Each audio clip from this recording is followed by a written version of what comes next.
Salut toi, on est déjà au mois d'août. Les mois passent trop vite, les semaines passent trop vite, les jours passent trop vite.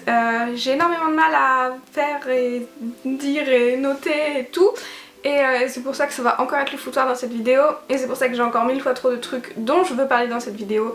Et c'est pour ça que cette vidéo arrive un peu plus tard que normalement. Et c'est des détails. Si je commence à blablater là-dessus, la vidéo va durer encore plus longtemps. Donc je me lance dans ma vie au mois de juillet. Dans ma vie au mois de juillet, il y a eu des trucs vraiment cool. Et comme d'hab, je vais recommencer par les moments parce que... j'ai presque envie de refaire des vidéos moments de bonheur et genre juste des vidéos moments de bonheur où je parle que des moments, où je te montre que les moments. Mais bon, plus tard, trop de projets, pas assez de temps. Mais ce mois-ci était vraiment super chouette. Je fais tout le temps mon espèce de grille au début du mois que j'essaye de remplir au fur et à mesure pour pas oublier les trucs vraiment chouettes dont je veux te parler. Le mois de juillet a commencé avec un truc super chouette. J'ai été à Walibi, Belgique avec mon frère et Gwen, et le copain de Gwen et le meilleur ami de Gwen. Et c'était vraiment chouette. Gwen, c'est une abonnée en fait avec qui je parlais beaucoup sur Snapchat. On a commencé à vraiment beaucoup se parler, je crois aux alentours de Noël, enfin un peu avant. Et on avait dit genre waouh, si on se faisait un parc d'attractions genre tous ensemble. Et donc le premier dimanche de juillet, on a été à Walibi et c'était une journée vraiment superbe. Et c'est la première fois que je rencontre une abonnée, mais en même temps c'est vachement plus qu'une abonnée parce qu'on parlait tellement que c'est une copine d'internet si tu veux quoi. Et la journée s'est vraiment super bien passée, on s'est trop marré. À un moment il y avait un espèce de stand où tu avais un fond vert et où tu pouvais te prendre en vidéo sur des licornes. Et je vais te le mettre là parce qu'avec mon frère et Gwen, mais c'était trop drôle. C'était vraiment une journée super chouette, alors merci à tous les gens qui étaient impliqués dans cette journée. À refaire très vite, mais à Europa Park pour pas qu'on se tape 7 heures de route dans la journée. Et merci à mon frangin d'avoir conduit l'aller et le retour et d'avoir chanté Tenacious D pour pas que je m'endorme. Voilà. Ensuite, le week-end juste après ou 2 week-ends après, je sais plus trop, j'ai pas noté les dates. Mais on a été à Deauville avec ma meilleure amie, donc je suis allée passer le week-end à Paris et on a été à Deauville. Et c'était vraiment chouette, aussi parce que j'ai eu le droit de conduire l'Audi à midi. Et on a passé une super journée à la plage, on a mangé dans un restaurant absolument immonde le midi, mais dans une super pizzeria le soir. J'ai pris des coups de soleil mais j'ai eu mal pendant des semaines, j'ai encore mal vraiment juste au milieu de la poitrine, ça me fait encore super mal quand je m'étire, donc genre je ne m'étire plus. Mais c'était super drôle, c'était super chouette, c'est des moments avec ma meilleure amie quoi, et il y en a jamais assez. En juillet, il y a aussi eu le concert de Guérilla Poubelle, et je vois dans les statistiques que les gens qui regardent ma chaîne sont en général un peu plus jeunes que moi, voire un peu beaucoup plus jeunes que moi. Mais je sais aussi qu'on est quelques-unes à avoir dans les 23-26 approximativement, et on est aussi pas mal à écouter du rock ici puisque je pense que ça fait un peu partie de la raison pour laquelle on a l'impression de bien s'entendre tous ensemble, je sais pas trop comment le dire, mais Guérilla Poubelle c'est un groupe que j'écoutais énormément quand j'étais au collège, et ils ont joué juste à côté de chez moi, mais ils ont joué dans la salle où à 14-15 ans j'allais toujours voir des concerts, voilà, c'était des concerts de groupes locaux quoi, c'était quand nos potes jouaient, ils jouaient dans cette salle là, et là il y avait Guérilla Poubelle 10 ans après quoi, et puis c'était ouf parce que une grosse majorité des gens que je fréquentais en soirée, tout le monde s'est dit la même chose. Tout le monde s'est dit wow, je vais aller voir Guérilla Poubelle parce qu'on les a jamais vus quand on les écoutait, donc hop on va se faire un petit délire et on va aller au concert. J'ai revu plein de têtes que je connaissais et ça m'a fait vraiment plaisir et c'était vraiment une bonne soirée et c'était la sensation, le truc quoi. C'est comme ça. Ensuite il y a aussi eu l'anniversaire à mon frère, donc là j'avais super hâte en grande partie parce que j'avais donc brodé une veste en jeans pour mon frère, j'ai brodé l'arrière de la veste avec le logo de son groupe et devant j'ai brodé une petite tête de grizzly. J'ai tout brodé à la main et j'avais trop hâte de lui offrir, donc j'avais hâte qu'on soit à son anniversaire. Et le soir du coup il a fait une fête chez lui et puis c'était sympa, j'ai passé la soirée à refaire le monde avec Clémence. Et on a décidé d'aller à Cologne, affaire à suivre. Le genre de moment dont j'ai besoin en ce moment, genre vraiment les soirées entre potes qui sont bien. Cette personne est beaucoup trop émotionnelle en ce moment. faites que ça cesse. Allez, c'est foutu, la vidéo elle dure 45 minutes, c'est pas grave. Pour finir, dans les moments du mois de juillet, il y avait le mariage à Amélie et ça c'est pareil, c'était un chouette moment parce que en fait Amélie c'est Little Greedy si t'arrives pas à suivre. Donc c'est une fille avec qui je faisais des vidéos avant mais que je connais depuis super longtemps. On a fait la confirmation ensemble, on bossait ensemble à McDo. Après on était dans le même délire YouTube donc on a fait pas mal de challenges et tout ça ensemble. Et Amélie c'est la première de mes copines à se marier donc... Bonjour le coup de vieux dans ma gueule. J'étais contente d'avoir pu assister à ça quoi, enfin je veux dire c'est sympa. Encore félicitations à toi Amélie, je sais que tu vas regarder cette vidéo donc félicitations pour ton mariage et puis voilà. On finit avec ce fouillis émotionnel et on passe à la catégorie beauté. Dans la catégorie beauté, nous commençons avec ma nouvelle couleur de cheveux. Je te remets le lien là-haut là et puis c'est une couleur L'Oréal que j'ai déjà lavée au moment où je filme cette vidéo au moins 5 fois et qui n'a pas tellement bougé que ça. C'est censé tenir 8 shampoings, au bout de 5 c'est encore parfait. Donc peut-être que la gamme finira par arriver en France, mais voilà, c'est un favori du mois. Et je sais que vous êtes beaucoup à bien aimer cette nouvelle couleur, donc j'imagine que pour toi aussi c'est un favori. Ensuite, on va parler gommage pour le corps et The Body Shop. Comment te dire? C'est un gommage. C'est une marque qui ne teste pas sur les animaux et c'est une odeur... noix de coco ananas, Pinita Colada. Je ne sais pas pourquoi Pinita, mais autant te dire que ça sent la pina colada à plein nez. Et comme ce n'est plus un secret pour personne que la pina colada c'est mon alcool préféré, ce machin là c'est forcément un gros favori. Me laver le corps à la pina colada, c'est le grand bonheur. Ensuite j'en ai déjà parlé sur Snapchat, mais ce nouveau mascara MAC, ça a de la bombe. Pourquoi? Parce qu'il a 2 embouts. Apparemment il y a d'autres marques qui avaient déjà fait des trucs avec 2 embouts mais moi je suis un peu à la ramasse tu sais donc j'arrive pas trop à suivre. Donc il y a l'embout genre pour les cils du haut et dans l'embout pour les cils du haut tu as l'embout pour les cils du bas. Et je trouve ça révolutionnaire et je trouve ça super pratique. Il fait des cils de dingue, il est vraiment chouette. Si seulement MAC pouvait arrêter de tester sur les animaux, ça nous ferait à tous une fière chandelle. Merci MAC de prendre en compte ce message. Donc je ne l'ai pas acheté, je l'ai reçu parce que je n'achète pas de produits testés sur les animaux. Je le répète avant qu'on vienne me le dire en commentaire, je l'ai reçu donc je l'ai testé, il se trouve qu'il est bien. Ça change pas vraiment ma position sur le sujet, bref. Ensuite, revenons à une marque connue mais cruelty free. Urban Decay, ce Complexion Primer qui est juste de la bombe. Ce machin c'est du Photoshop en boîte. Genre t'as des pores, tu n'as plus de pores. Tu es flouté, tu es... Je sais même pas comment le dire. J'ai toujours un peu craché sur ce genre de marques qui sont selon moi beaucoup trop chères. C'est que je me suis toujours dit que moi personnellement j'achèterais pas ce genre de produit. Et là en fait je me dis le paquet il est quand même vachement grand genre par rapport à d'autres marques que moi j'achète. Il y a au moins 3 fois la quantité de produits et l'effet est vraiment là, genre la qualité du produit est vraiment là. Et ça honnêtement c'est quelque chose que je pourrais me racheter par la suite. Ouais, déjà je vais mettre 6 mois à le vider. C'est quand même rare que j'accepte de mettre...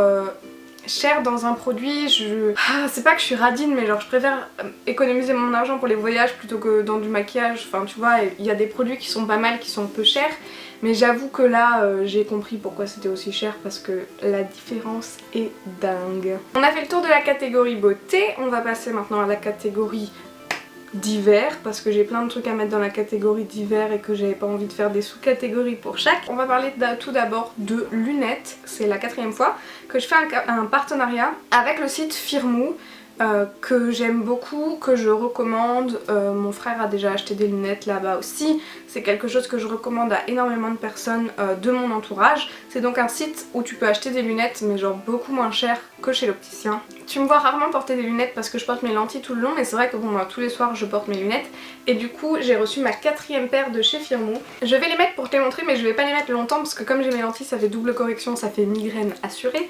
Ça c'est ma nouvelle paire et je ne me vois plus dans le retour caméra tellement je me vois floue. C'est celle que j'ai choisie pour la collaboration de ce mois-ci.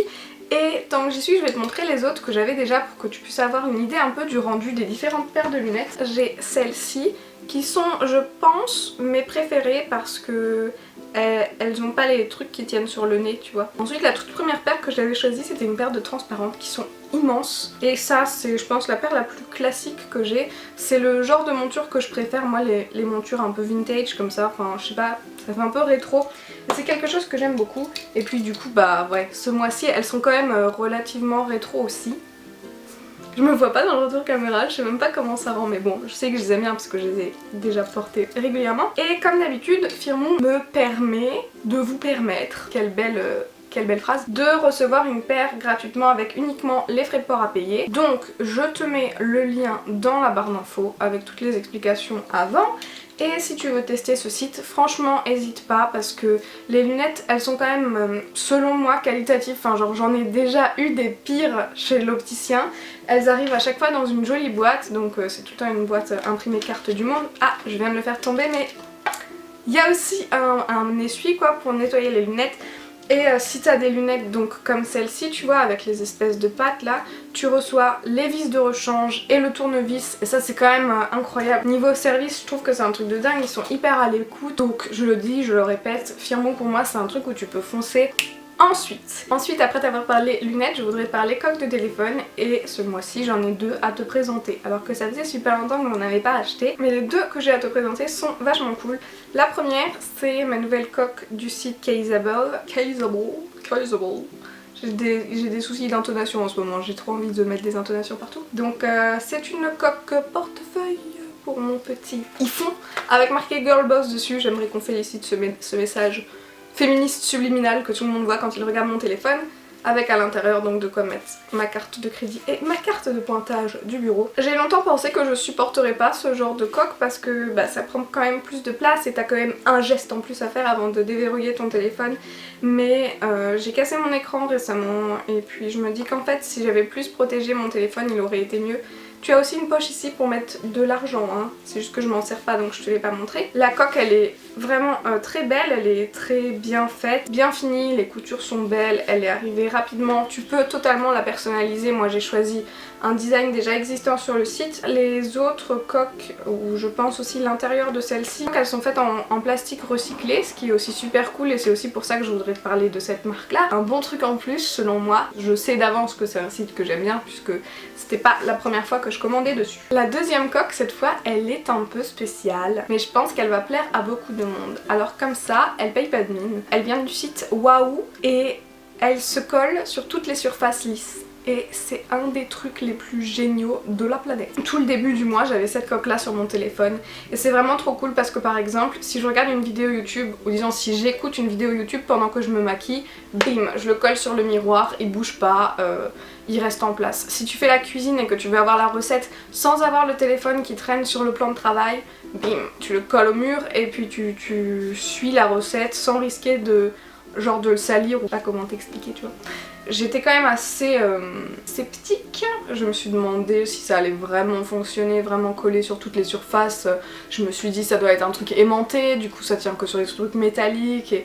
Non, ça tient partout, ça colle super bien et c'est vraiment super chouette. Enfin moi je trouve ça vraiment très fun et très utile. Je fais partie des gens qui emmènent leur téléphone partout et franchement si je peux le coller partout c'est genre encore mieux. C'est aussi vachement bien si tu veux genre te prendre en selfie à deux et t'as personne à qui demander parce que concrètement tu pourrais demander à un inconnu de te faire la photo.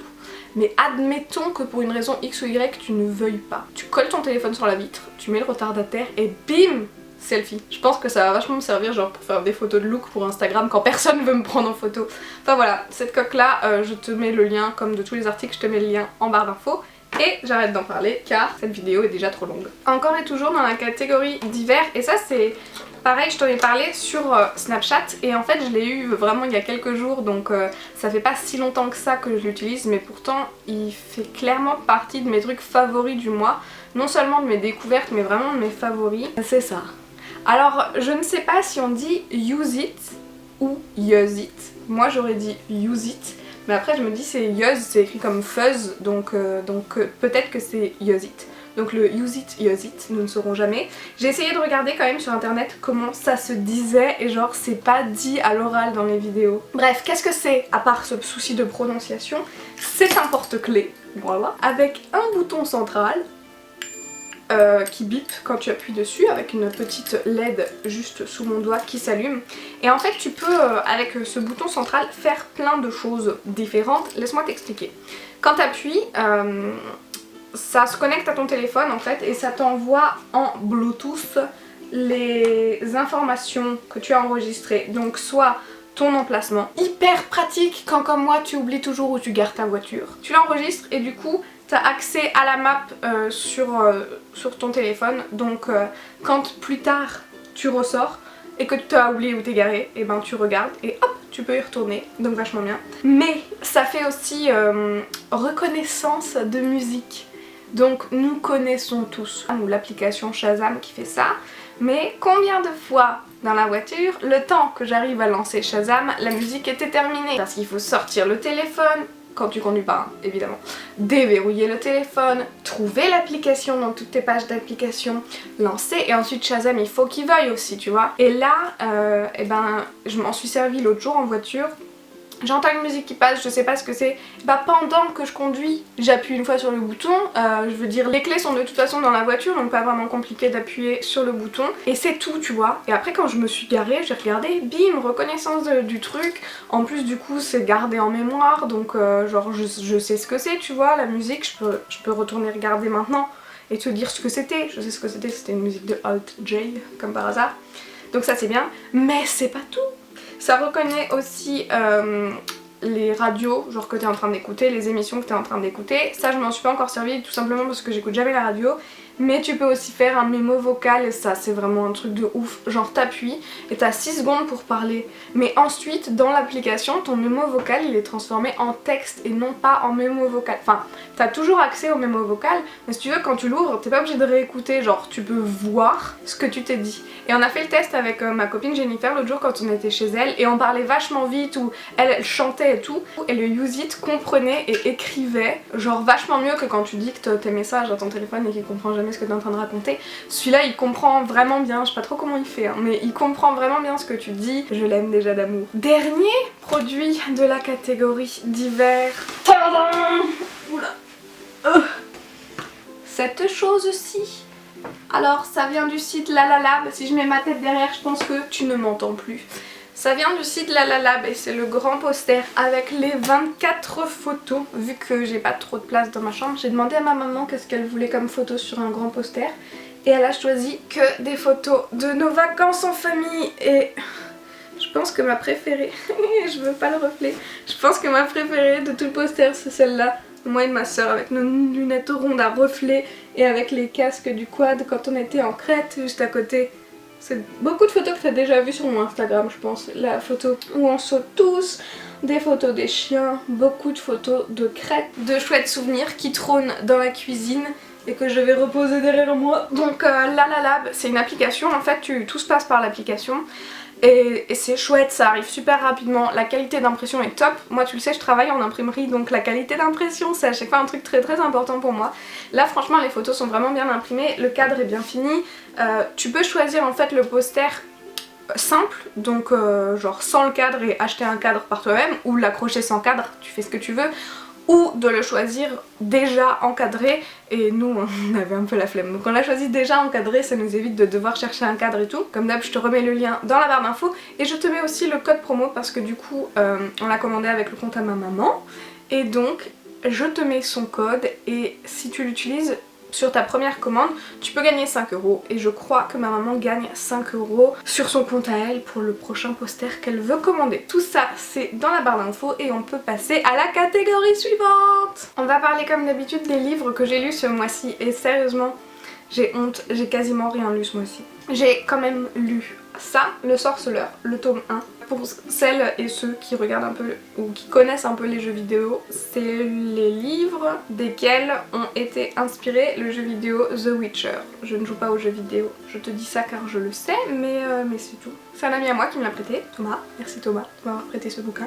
J'aime assez ce qui est Heroic Fantasy, donc ça parle beaucoup de créatures fantastiques, mystiques, et ce que j'ai adoré moi c'est qu'il y a énormément de références au Disney, genre il y a des références à La Belle et la Bête, à Cendrillon, à Blanche-Neige, mais c'est toujours des trucs assez sous-entendus, tu vois, il va pas te raconter l'histoire de Blanche-Neige, mais à un moment, un personnage dans une discussion va dire, tu vois, la femme dans les bois avec les 7 gnomes, un moment pareil dans une conversation, il dit je te raconte pas, le mois dernier il y en a un qui m'a demandé de retrouver sa femme alors qu'il avait qu'une chaussure de verre, enfin des trucs comme ça qui me font beaucoup sourire parce que Disney c'est pas du tout dans le domaine de l'heroic fantasy quoi, et du coup je trouve ça franchement drôle et franchement chouette.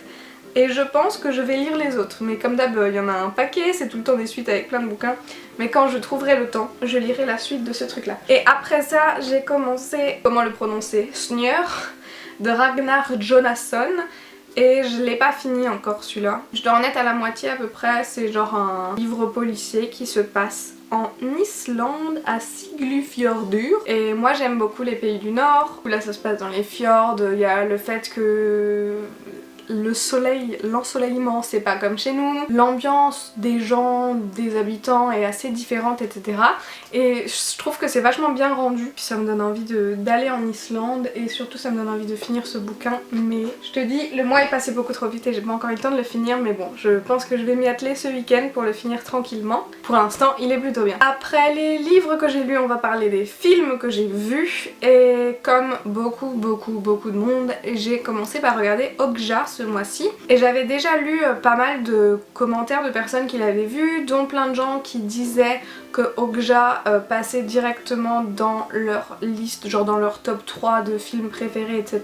Je dois dire que j'ai été déçue et je pense que je vais mettre beaucoup de monde à dos en me disant ça, mais c'est un film qui est un peu tiré dans le fantastique puisque l'animal dont on parle n'existe pas dans la réalité. Et je trouve que les paysages étaient très beaux et les scènes étaient très jolies. Et le film en lui-même est très beau, mais du coup tout le monde en a fait tellement tout un foin que je sais pas. Je m'attendais à plus. Ce que j'avais trouvé très bien fait par contre, c'est que dans le film il y a une association de défense pour les animaux. C'est des gens qui sont non violents et qui dans toutes leurs actions vont s'excuser de tout ce qu'ils font en fait, et je trouve ça bien représenté de voir que eux ont beau être non violents, prôner la non violence et le dire vraiment tout le temps. Les autres ont absolument aucune considération pour eux et genre sont 1000 fois trop violents envers eux. Je pense que dans le film c'est plus ça que j'ai apprécié, c'est le fait qu'on montre un peu la tristesse du truc, que même les gens engagés, genre, je sais pas comment dire, c'était bien fait. Et puis je pense qu'il vaut mieux que tu le regardes toi-même pour te faire une idée, parce que je digresse et qu'on va pas aller loin comme ça. Ensuite ce mois-ci j'ai aussi été au cinéma voir Moi Moche et Méchant 3. Je suis une grande fan de ce genre de dessin animé. Autant je suis pas spécialement fan de Disney, ne me jetez pas de cailloux, autant ce genre de dessin animé là j'adore. Et là j'ai été le voir avec ma maman et franchement les musiques sont incroyables, le moonwalk est incroyable, toutes les animations sont vraiment super bien faites. Et j'ai pas du tout regretté et je me suis marrée tout le long et franchement j'irai le revoir demain si quelqu'un me proposait. Ensuite le soir on a regardé un film qui s'appelle L'Ascension, j'en avais parlé sur Snapchat. C'est ma meilleure amie Camélia qui m'avait conseillé de le regarder et puis je sais pas, j'avais un peu traîné à le regarder, pourtant il avait l'air sympa. Et c'est l'histoire d'un jeune de cité qui vient du 93 et qui par amour, enfin pour une nana, décide de gravir l'Everest. Les films sur le voyage sont mes films absolument préférés et tu vois Okja il n'est pas rentré dans mon top 3, mais il se pourrait bien que l'Ascension il y soit. Il se pourrait bien que mon top 3 ce soit Into the Wild, La vie rêvée de Walter Mitty et L'Ascension juste après. J'ai trouvé ce film génial, fort, émouvant, mais rigolo à la fois, enfin c'était fantastique. Et si tu ne l'as pas vu je te le recommande vivement, surtout parce que c'est tiré d'une histoire vraie, donc merveilleux. Après du coup on était lancé dans les films de voyage et on m'avait conseillé de regarder Wild, on m'avait dit que si j'avais aimé Into the Wild j'allais adorer Wild et pas du tout. C'est pas que j'ai pas aimé le film, mais pour ceux et celles qui connaissent Into the Wild, c'est donc un mec, Christopher McCandless, qui part, qu'on a un peu marre de la société de consommation dans laquelle on vit et qui décide d'aller vivre seul en Alaska. L'histoire est belle, les rencontres qu'il fait sont touchantes, c'est pareil, c'est une histoire vraie. Et puis c'est magnifique et on m'avait dit en gros que c'était la même chose qu'Into the Wild sauf que c'était une nana. Et c'est effectivement une nana qui, pour régler ses problèmes, en gros décide de faire un trail en Amérique, donc qui décide de faire une marche qui dure un peu plus d'un mois et ça aurait pu être beau si il n'y avait pas eu tous ces petits détails qui me dérangent parce que tu vois Christopher McCandless il a la classe quand il part et même si je vais pas te spoiler, Christopher McCandless a la classe quand il part et elle a pas la classe quand elle part, tu vois, elle est dès le début un peu ridiculisée, elle a un sac qui est beaucoup trop lourd, elle est trop conne pour monter sa tente, elle est trop conne pour acheter le bon gaz qui va avec son bon réchaud. Et c'est des trucs où je me dis non tu vois on n'est pas forcément comme ça, ou il y a des mecs aussi qui achèteraient probablement le mauvais gaz ou qui ne sauraient pas monter leur tente. Et ce qui me dérange, c'est que tu vois, Christopher McCandless, il part par envie parce que la société lui correspond pas, mais il a pas vraiment un gros problème, tu vois, c'est pas... Là, la nana, elle est plus ou moins droguée, c'est plus ou moins une nymphomane, enfin, c'est que des trucs où je me dis, ah ok, d'accord, ben ouais, enfin, ok, tu vois, faut en arriver là pour avoir envie de partir, non. Et du coup, le film m'a super déçue, voilà. Et donc... je suis un peu vénère. Donc si t'as des super bons films sur le voyage à me conseiller, avec plaisir. Et le dernier film pour ce mois-ci, j'ai regardé To the Bone, qui est un film qui est sorti sur Netflix sur l'anorexie. Et j'ai beaucoup aimé le film. Alors je suis pas forcément la personne la mieux placée en fait pour te parler de ça. J'ai jamais eu aucun trouble alimentaire, donc peut-être que je m'identifie pas ou quoi. Mais bon, moi j'ai trouvé le film très beau et très juste et très bien expliqué, genre sans rentrer dans le pathos, sans en faire trop. Je l'ai trouvé beau et j'ai trouvé que ça faisait réfléchir et puis je l'ai vraiment bien aimé. C'est tout ce que je peux te dire. Et on va finir la vidéo de ce mois-ci en parlant des séries. Tu vois, j'ai un peu inversé les catégories, je finis jamais sur les séries. Mais bon, aujourd'hui on va finir sur les séries. Ce mois-ci, gros retour de Game of Thrones. Je pense qu'on n'a pas besoin d'en parler pendant 1000 ans. C'est la meilleure série jamais tournée. Franchement, c'est une série que j'adore, dont j'adore l'univers, dont j'adore toutes les théories. C'est genre, ouais voilà quoi. Tous les mardis matin, on en parle au bureau avec les collègues. Et qu'est-ce qui va se passer ensuite et qu'est-ce qu'on fait et machin et tout. S'il y a des gens qui n'ont pas encore regardé, je sais que vous faites peut-être partie des gens qui ne veulent absolument jamais regarder du coup. Et si t'as pas accroché, c'est pas grave, mais moi j'adore. Donc je suis très contente que ça ait repris. Ensuite, au mois de juillet, j'ai regardé Sherlock, donc les 3 saisons. Et j'aime beaucoup. Pareil, ça m'avait été conseillé par un copain qui m'avait dit que ça allait être pas mal. J'étais pas vraiment emballée au début parce que c'est une série britannique et que j'ai généralement assez de mal avec les séries britanniques. En fait, j'ai adoré et j'ai conseillé à mes parents qui sont en train de le regarder maintenant. C'est toujours assez drôle et puis c'est toujours assez juste et puis chaque épisode parle d'une enquête et de comment il arrive à l'élucider, etc. Et si t'aimes bien les séries un peu barrées, c'est plutôt pas mal. J'ai aussi regardé Anne with an E. C'est vraiment très court comme série, il n'y a pas beaucoup d'épisodes. Je crois que c'est une série signée Netflix. C'est l'histoire d'une orpheline en fait qui trouve une famille mais... Enfin dans la famille ils savent pas trop s'ils veulent la garder ou pas parce que c'est une fille et que eux en fait ils voulaient un garçon pour aider à la ferme. Et c'est vachement intéressant parce qu'encore une fois c'est le genre de série qui te fait te poser des questions par rapport à la place de la femme dans la société aujourd'hui mais aussi avant, d'où on vient, où on va, quel est le chemin qui reste à être parcouru. Du coup c'est plutôt pas mal, hein. Moi c'est le genre de thème que je trouve intéressant à aborder et du coup j'ai bien aimé. Voilà toutes les séries que j'ai regardées pendant le mois. Donc entre les séries et les films, tu sais pourquoi j'ai pas lu beaucoup, hein. Je peux jamais avoir les 3 catégories pleines. Soit je lis beaucoup mais du coup je regarde rien, soit je regarde beaucoup mais du coup je lis rien. C'est comme ça, on peut pas vraiment faire autrement. Il n'y a pas assez de jours dans le mois pour réussir à remplir de manière équitable toutes les catégories. J'espère que cette vidéo t'a plu, je pense qu'elle est beaucoup plus longue que les dernières. J'avais essayé de pas mal raccourcir ces derniers mois parce que je sais que pas tout le monde apprécie les vidéos trop longues. Et là ben clairement j'ai pas réussi. J'ai pas du tout réussi, j'ai parlé beaucoup trop et je crois que je suis dans une journée où j'ai envie de beaucoup parler et je pense que si je ne m'auto-censure pas tout de suite, on est encore là pendant une demi-heure. Alors j'espère que cette vidéo t'a plu, si c'est le cas n'hésite pas à la partager avec une amie, avec tous tes amis Facebook, avec qui tu veux. Tu peux me retrouver ici 2 fois par semaine, le mercredi et le samedi, et tous les autres jours de la semaine sur Instagram, Facebook, Snapchat ou Twitter. Dans tous les cas, on arrivera bien à se retrouver quelque part sur internet, j'ai absolument aucun doute là-dessus, alors je te fais de gros bisous et je te dis à très vite. Bye! Et si tu veux voir tous mes favoris des mois précédents, je t'invite à regarder toute la playlist de mes vidéos dans ma vie